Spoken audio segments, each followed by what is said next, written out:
It's July 5th, 1991. In Karachi, an old man walks into his bank. He wants to pull out money for his daughter's wedding. The doors are locked. Inside that building, and thousands like it across the world, $20 billion has vanished overnight. Not stolen in one heist, not lost in one bad trade. Hidden piece by piece for almost 20 years, inside one of the largest banks on earth. Nobody knew where the money went.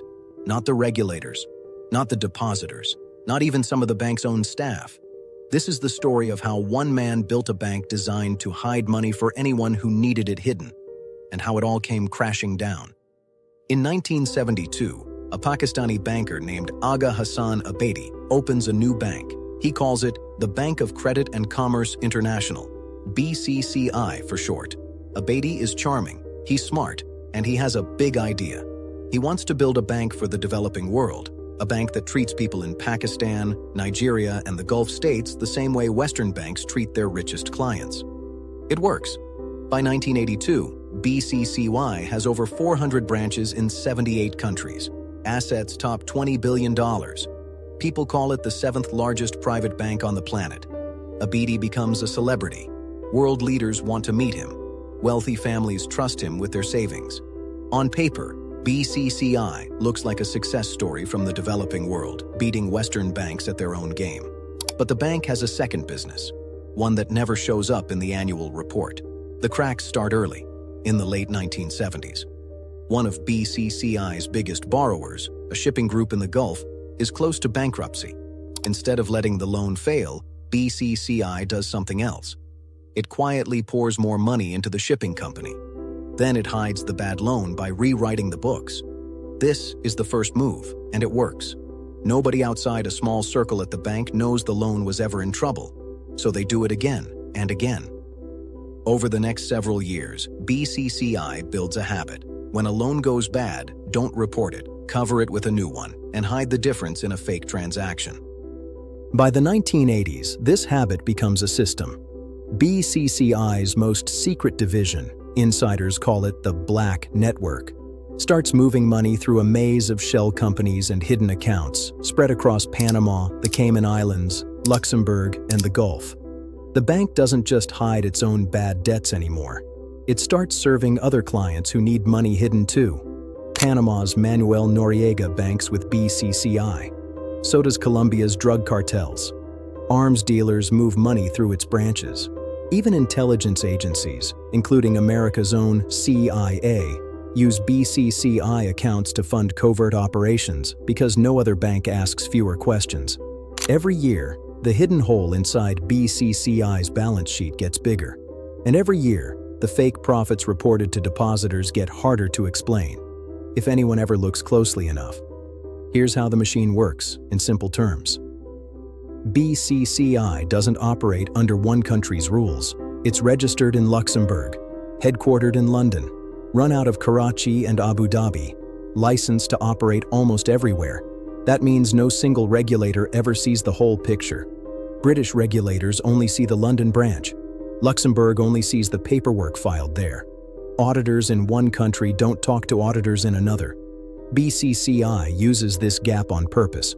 Money moves from an account in the Cayman Islands, through a shell company in Panama, into a loan in Abu Dhabi, and back out as a clean deposit in London. By the time it lands, no single country can trace where it started. For nearly 2 decades, this web keeps growing. And every year it survives, it becomes a little more convincing. The first real crack comes in 1988. U.S. Customs agents run an undercover sting and catch BCCI employees laundering money for Colombian drug cartels. Several bank officers are convicted. It's a warning shot. But BCCI survives it. The bank pays a fine, insists it was a few bad employees, and keeps operating. Then, in 1990, British regulators finally get access to a private report from the bank's own auditors, Price Waterhouse. The report says there's evidence of massive, deliberate fraud. The regulators sit on it. They're afraid that if they act too fast, they'll trigger a run on the bank, and 1 million small depositors could lose everything overnight. So for months, they wait. And BCCI keeps taking deposits from ordinary families who have no idea what's coming. By early 1991, the pressure becomes impossible to hold back. Investigators piece together the full picture.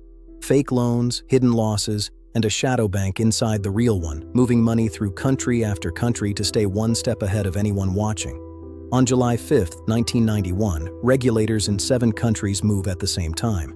They freeze BCCI's accounts and shut its doors, all in a single coordinated strike so no one can move the remaining money before it's seized.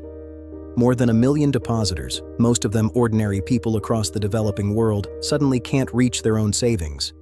When liquidators finally add it all up, the numbers are staggering. Total losses reach close to $10 billion. Some estimates run even higher. Around 6,500 British depositors alone lose money. The Emirate of Abu Dhabi, BCCI's biggest shareholder, loses an estimated $2 billion on its own. Aga Hassan Abedi is indicted, but by then he's already had a stroke and is living in Pakistan, out of reach of Western courts. He never faces trial. Other executives are prosecuted in multiple countries. BCCI itself pleads guilty to racketeering charges in the United States. A U.S. Senate investigation later calls it exactly what it was: one of the largest, most far-reaching banking frauds in history. In the end, BCCI wasn't brought down by one whistleblower or one clever detective. It was brought down slowly by regulators in different countries who each only ever saw one small piece of the puzzle. That's what made it so dangerous. And it's the same gap. Different countries, different rules, nobody seeing the whole picture. That still lets money disappear across borders today.